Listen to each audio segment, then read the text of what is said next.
Hey everyone, Erin here. Welcome to another Sip and Stroll where we have a basically unedited video stroll around the garden. But today it's a true Sip and Stroll. So cheers, because I am toasting all of you, because as of today, the Impatient Gardener viewers, all of you, we have given $3,000 to World Central Kitchen. There was a video I did last week that I just on a whim turned into a fundraiser for World Central Kitchen to help with the hurricane relief efforts. And I'm going to give all the ad revenue to that, which is nothing compared to what everybody has contributed. Everyone has been so generous. I can't believe it's, I looked today, I made sure we got it up to $3,000. And then this continues. I set it for 2 weeks, so it'll continue for I think another 9 days through a week from Tuesday, I believe. And then whatever more ad dollars, all that stuff. So anyway, thank you, thank you, thank you. I can't tell you how touched I am that so many amazing, kind people choose to hang out with me. Like, gardeners in general are super great people. Somehow I feel like all of you, the people who are dedicated and watch this channel, you guys are the best of the best. And I think the fact that we raised this was amazing. I did look up World Central Kitchen, the average meal that they provide. Now they're doing a lot of other stuff too. I saw that they're getting like tankers of potable water to people, all those things. But the average meal is $2.50 to $4, which means probably collectively the Impatient Gardener fans donated about 1,000 meals, which is just flippin' outstanding. So thank you, cheers, amazing. I love you all so much. I just am like touched, and I think it's so incredibly cool that everybody chipped in so much. So thank you, thank you, thank you. Cheers.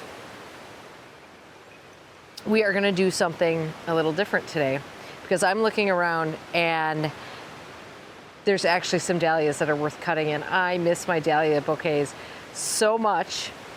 So I'm going to somehow juggle a camera and a gin and now a puppy, and we are gonna make a dahlia bouquet while we do our Sip and Stroll today. If you are looking, here, you guys, I introduced you to Magnus last week, so if you didn't see last week, this is Magnus.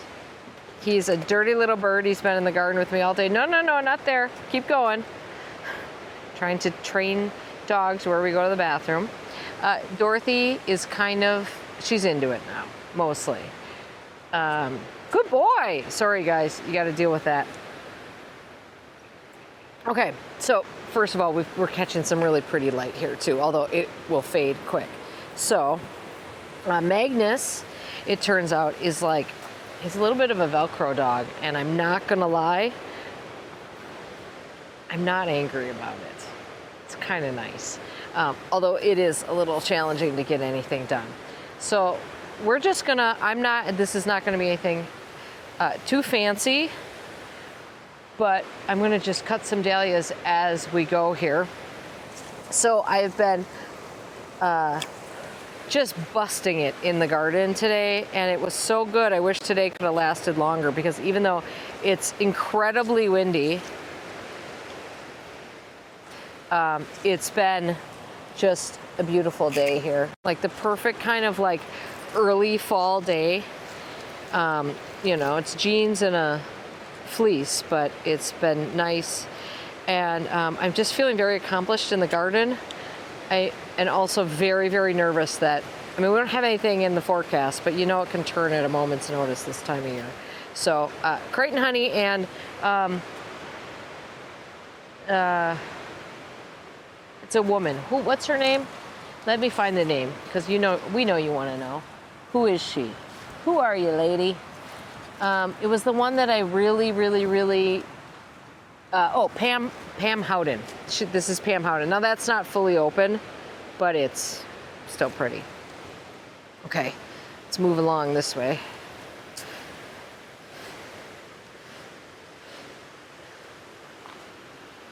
You'll notice that Creighton honey can sometimes come out this really lemon yellow. That seems to happen quite a lot as it gets cooler.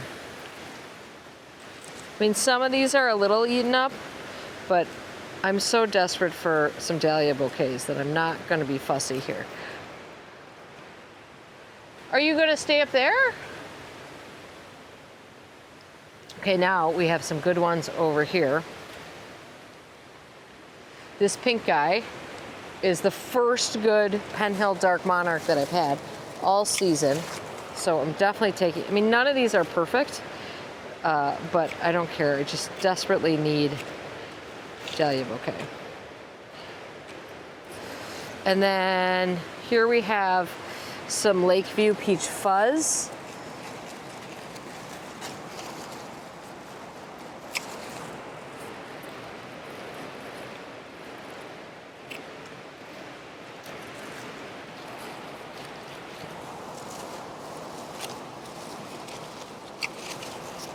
This is one, oh no, oh dear. Where did it go? Did I cut the wrong thing? I think I did. This is one that overwintered in this spot for me. And at first I wasn't so sure I liked it. It's a big guy, plant-wise. But now I'm kind of into it. So I think she's a keeper.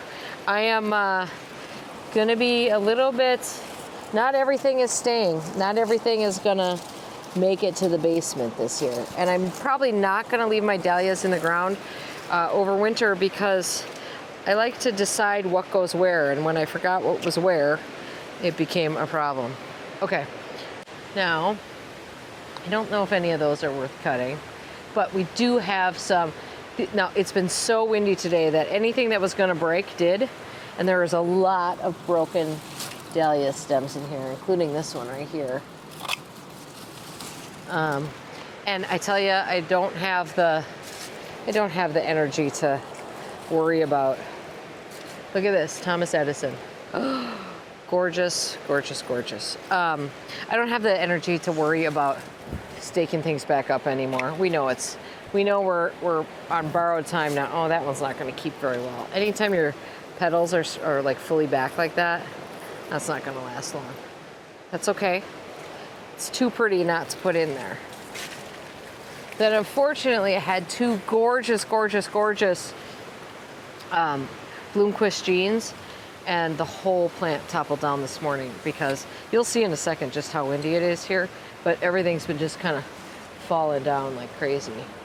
That's busted.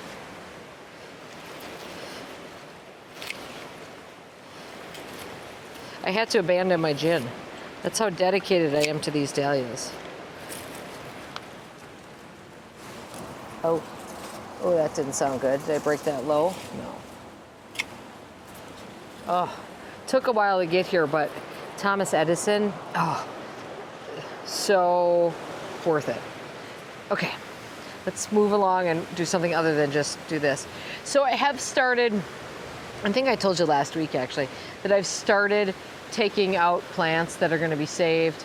I just cut out the Mahogany Splendor hibiscus out of here because it fell over. Look at the banana leaves. I mean, one of them is fully broken. This is how windy it's been today. They've just been tattered. I don't mind them tattered. I still think they're pretty, but I did cut back these dahlias quite hard because they were looking kind of ratty, and it seems to me like the ones that I cut back pretty hard are the ones that are coming back kind of nice. I don't know if you can see the sprinkler over there, but like it's flying all over the place. The pile is disappearing. Unfortunately, I found a plant that I really want to plant on the slope along the creek, an aster called Snow Flurry. It's a prostate aster. It only gets like prostrate. Did I say prostate? Prostrate. It only gets like 6 inches tall or something like that. And I would love to have that.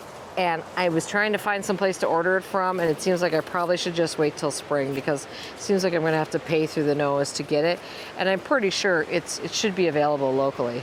That's, get that cucumber beetle out of there. That's Nicholas. See if any of these are good. What is that? Okay, there's something weird on this dahlia. What is it? What is it? Is it a caterpillar?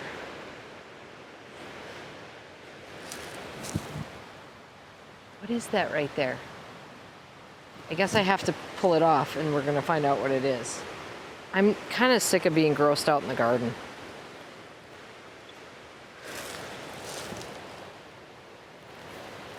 Suppose it fell off now, probably.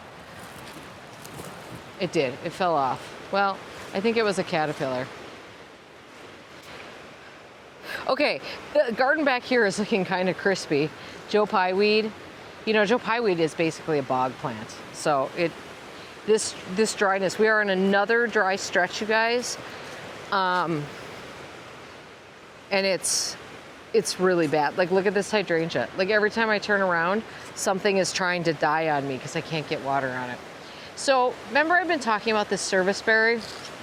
It's been looking pretty terrible, like, all year. So, we talked about it. I don't think it's ever gonna get better. If you miss those conversations, basically, this is an important tree for us. It was the first tree we planted here. It was a gift from my mother-in-law who has passed. And this is, I believe, this is just a species serviceberry. I don't think this is any fancy cultivar. I think we got this before there were those. So we would have planted this 22 years ago or 21 years ago, something like that. Serviceberries, life of a serviceberry is like, some places say like 25 years. It has suffered with cedar apple rust terribly.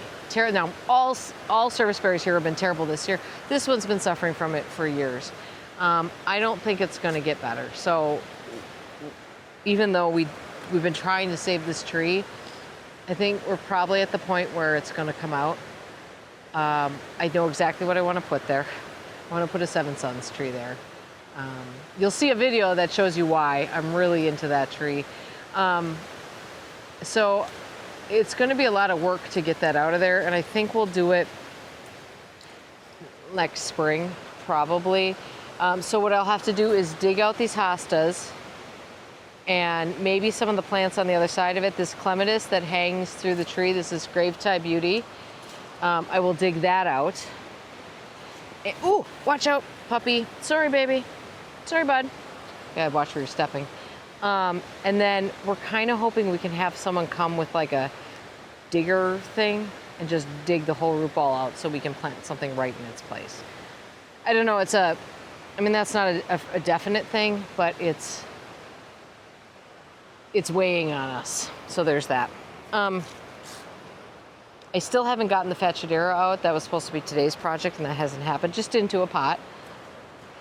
This garden continues to look good, but finally the asters are starting to flower and they're so pretty. They just need controlling, basically. Oh, let's see. This is Karma Lagoon. Let's see. Okay, we've got a helper on the tripod there. Okay, stop with that. Okay, we have some zinnias here too. I can let's cut some zinnias too. Let's cut all the things. Okay, I did not find a bucket, but I did find a pond bucket or pond planter pot thing. Those are called pots that I'll put some water in as we go around. So at least I don't have to carry them. These are nice. This is a dahlia that actually a viewer gave me years ago, and she said, I can't overwinter these. Will you take them? And I did.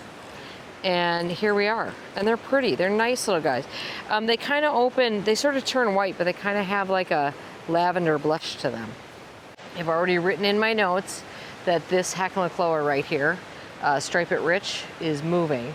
And now that I think about it, I think I'm gonna move it to, if you saw the video, well, this is actually the video over here that I did, planted this little area among others. That was the fundraiser video. I said I'd put some Hackenlacloa in the back there, and maybe that's where that one will go. Now this dahlia is gonna not match with anything else that goes into this bouquet, and I couldn't care less. I don't know what it is. I'm not sure. And I don't think there's a tag. Don't judge, you've done it too.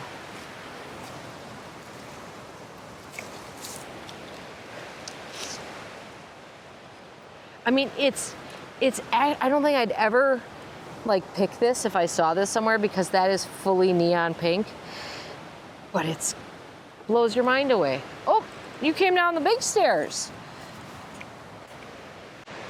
He's bigger.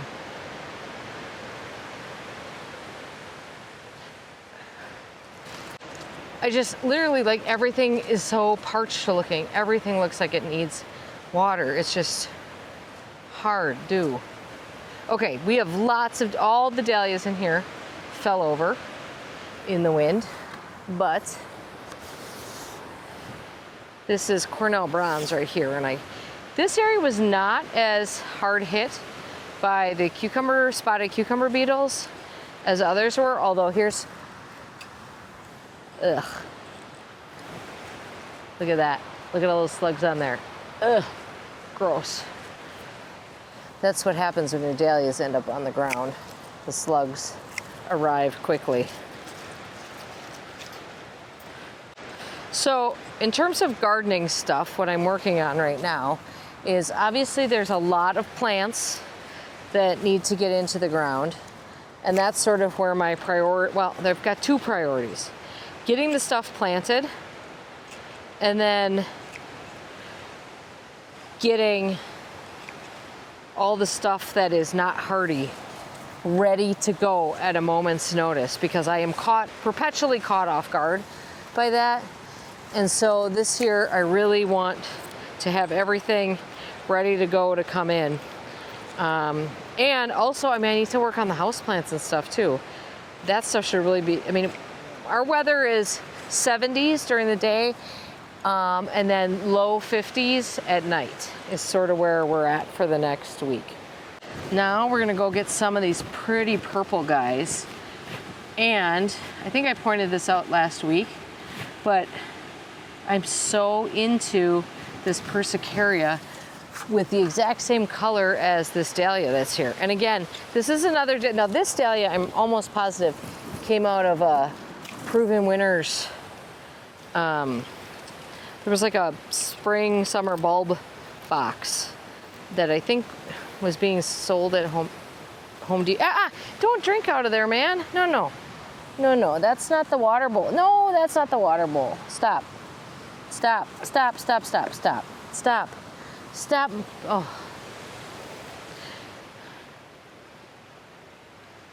Hey.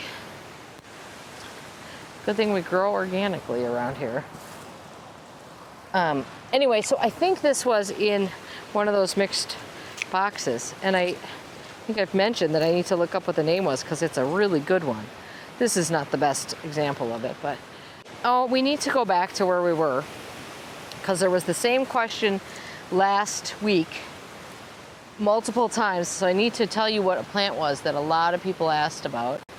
And then also somebody specifically asked if I could show off where the Korean Angelica was. Here's one right here. It's all dried up, and that was a transplant. But there's a whole bunch more on the other side. So I will take you back over there. It's hard for me to do all these things at once. By the way, the Amsonia is kind of getting some nice, like, light yellow tips. I don't know if that's because it's been dry or that's it, like, starting its fall color, but I like it. That's string theory. I think Amsonia is underappreciated, and if you don't grow it, you should. Oh, now I got the sloshing bowl here. Oh no. Here, let's go high.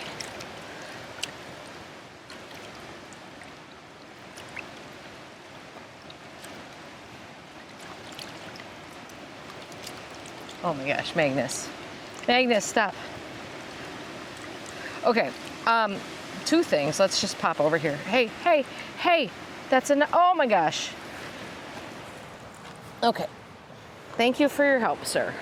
Okay, first of all, lots of people asked last week what this plant was right here with the dark foliage. This is Eclipse hydrangea. Hydrangea macrophylla, this is the dark one. I just planted that, I don't know, a month ago, something like that, newly planted here. I like it in this spot a lot. I We'll probably not plant a dark leaf dahlia over here next year so that this gets a little bit more, shows off a little bit more. Obviously the Hacklacloa all gold is always going to be a good mix for that. Now, let's talk about Angelica gigas. And here's one right here. They're all done for the year. This is Rosa glauca in front of it. Getting zero love this year, even though I love it. It's just I haven't been back here much. Little lime hydrangea. And then here's this. And so someone said, oh, I have a hard time growing it. And I'll tell you, well, it's a biennial. So, but these seeds, let me just pull some off of there. These seeds are, I mean, there's so many of them. They're everywhere. And all of this was full of seedlings. So you can see there's some there. And I didn't really get back here to really manage them at all. I did transplant a few of them, but you can see like down here, there was a whole bunch of them. They're beautiful. Next year I'll manage them better, but it's a beautiful plant. Here's a clematis growing up one of the hornbeams, actually making its way up quite a bit. Hornbeams are happy this year. How? I can't imagine given the weather, but they are. So I'm thankful for that. Okay, let me get out of this garden now.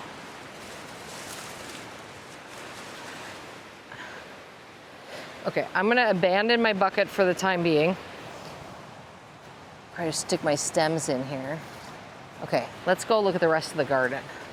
Hopefully you saw the video that I put up. Well, it'll be yesterday because it went up Saturday. This video is going up Sunday, where I planted up this area over here. I need to mulch it, but I'm gonna actually stick some bulbs in there before I mulch because I think some bulbs will be beautiful in there. I'm excited about it. I think it's finally the right thing for this area. Where I was talking about the aster was on this slope right here, and maybe if we go this way, you can see quite how dramatic that slope has gotten. It's not good. So, and actually there's a lot of, I think there's a lot of Lobelia syphilitica down there. Somebody said that was a great plant name, great botanical name, and they aren't wrong. We don't look at this garden much because this is sort of the forgotten garden. Mr. Much More Patient calls this the forgotten garden. There are good plants in here, and this is one of them right here. This is Fat Domino Persicaria, and I would like to get more of this plant because this has like, well, the fattest, most bold flowers. Things need water over here too. I'm just looking at a shrub that was recently planted that looks like it's gonna pass out over there. I've talked about, oh God, oh my gosh. Okay, so this is a serviceberry that we transplant.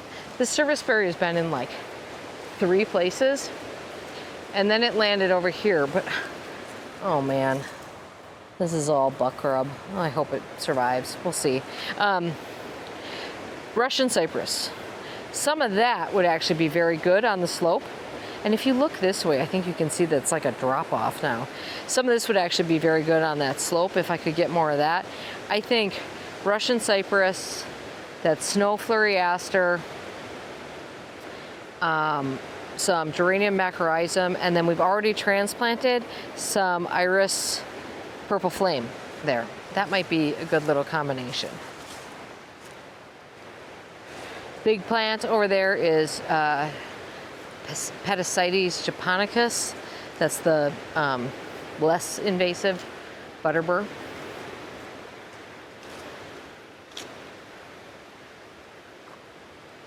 I have not watered the planters over here for quite some time because we're just like wrapping up on everything. So I do need to get in there and transplant out the things that are coming in, but they're winding down as well. Oh, we're losing sun here quick. I better talk fast. Just transplanted in some epimediums in here today. And the toad lilies are looking really pretty here. Good things are happening here. I know it never looks like it, but I never want anyone to lose hope with that garden because I think that garden's cool. I think we walked over here last week. Oh, I don't want to go over by the road because I don't want to encourage him to go over there. Here's a nice little combination of, I think this is, it actually looks like crested surf. Did I buy more crested surf? Maybe I moved some. Crested surf fern. And then this is Carex plantaginia, which is the wide one. That is a nice, I planted that last year. I liked that combo quite a lot there. That looks good. I also moved some of the Carex Flocka Blue Zinger over to here. Boy, did that take hold. It's okay. I'd rather have that than some of the weedier things, but like I need to go down there and address a situation.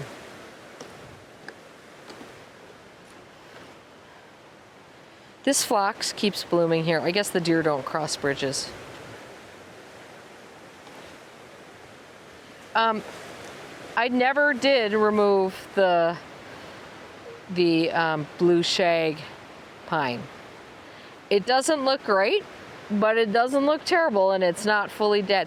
I didn't remove it. It was looking terrible in spring. I kept saying I was going to remove it. I didn't remove it because I never found something that I liked better, and I do want an evergreen in that spot. Where are you going? What you doing? You have to go around. Go around. You gotta go around, mate. Oh, that's the opposite of around. Anyway, it's not the worst. Maybe there's hope for it yet. I'm very happy to see that some of this Heuchera villosa, is this cinnamon? I think cinnamon, planted from plugs this year. It's actually taking really, really well. And then you'll notice that finally this poor dogwood, Big Apple dogwood, got a new cage today. So it had grown through its other deer fence. And, oops. And we had to cut it out of there, and so we put a new one on there. This will come off. The idea is that this comes off. We're not living like this forever with this, but it's going into winter. It's so much easier to have that protected. This is a thalictrum, and I couldn't tell you which one, but the foliage is actually looking really nice on it now, which is worth noting. We are going to get sprayed by the spring. No, we don't go there. We got to walk on the path. Come on. We're trying to learn where the paths are here. Obviously, we're watering this right now. So I planted several, well, there's a lot of things I planted here. Let me just back up when the sprinkler comes. So I planted a lot of begonia grandis. That is the perennial begonia. Here is one that I planted last year, right here. That came from Plants Delight, and I planted both that one as well as Alba. I got those from Perennial Farm Marketplace, which is the first time I've ever ordered from them. The plants were quite nice, and I planted them all in there where the begonias are. The annual begonias are in there, and it's iffy. I mean, they're questionably hardy here, but they came. Here's the other one. This one is the Alba, but it's been absolutely demolished because he keeps jumping in here. So I planted those in there. As you can see, I mulched quite a bit. I did the pine straw mulch again. I'm really kind of into the pine straw mulch, you guys. I like the way it looks. I like how easy it is to spread. I actually am into spreading mulch, which has never happened in my life.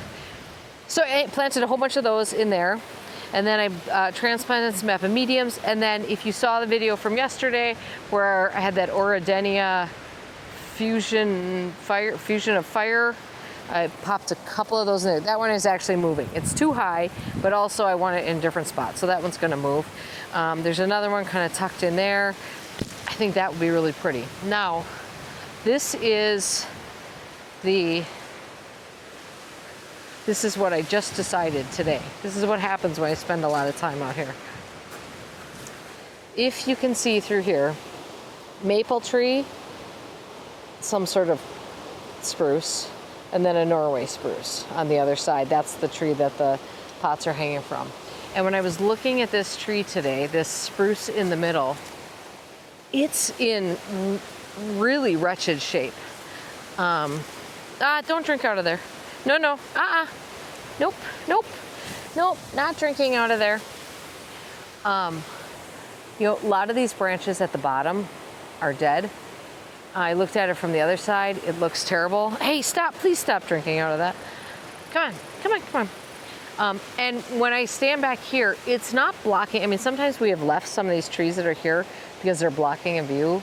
This one is not blocking view at all. In fact, all it's doing is interfering with this maple and this spruce and crowding the area. So even though we just had the tree guys here 2 days ago to cut down some, I don't even know what they cut down, something dead.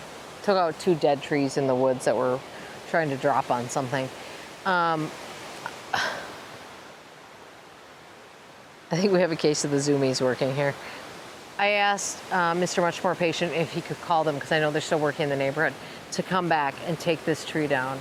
And then while they're here, we just need to limb up this lowest branch of the maple here. See this, I don't know if you can even see this, but do you see this branch right here? First of all, it hangs quite low, but also it's like half dead. It's gonna break off, so just cut that limb off. But you can see even through here, this spruce is nothing. And Mr. Much More Patient actually pointed out that, you know, we don't need something tall there, but it might be kind of nice. This is Acer, it's the dancing peacock, acanthifolium. It's been nibbled a bit at the bottom, but it's a beautiful tree.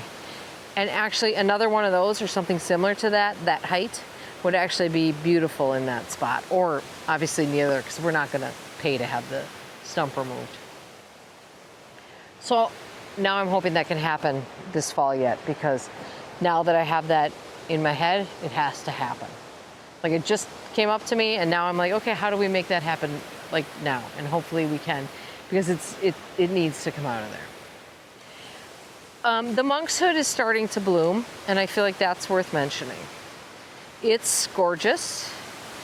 It is, this one is kind of a bluey purple. Some of them are true blue. It's really stunning. It's the last thing to bloom in the garden, I'm pretty sure. And it looks so good, and you can tell it's just starting. So usually the climbing hydrangea will turn like bright yellow at about the same time when some of these are blooming, and that blue and yellow combo is so good. So that's probably a couple weeks away. Okay, there's piles around. We've been, oh, here, I transplanted. Here I just pulled out some of this geranium macrorrhizum was in here. It's so easy to pull out. What a great ground cover. Have it where you need it, pull it out where you don't. I transplanted in a lilac squirrel sanguisorba from my mom's house there, which I pulled out, and it was huge. It was clearly very happy at her house. So I transplanted that right there. Then we filled in with some pine straw. Okay, it's getting very dark. Well, not very dark, but dark enough. So we should call this a wrap. Thank you for watching. Just stay tuned here. I'll put a picture of the bouquet that I make out of those flowers up at the end of this video. And it was a good day in the garden. I'm happy. I wish it could last longer. I get mad that we get dark so early. Anyway, that's what's happening here. I hope you're having a great day in your garden. Thank you for watching.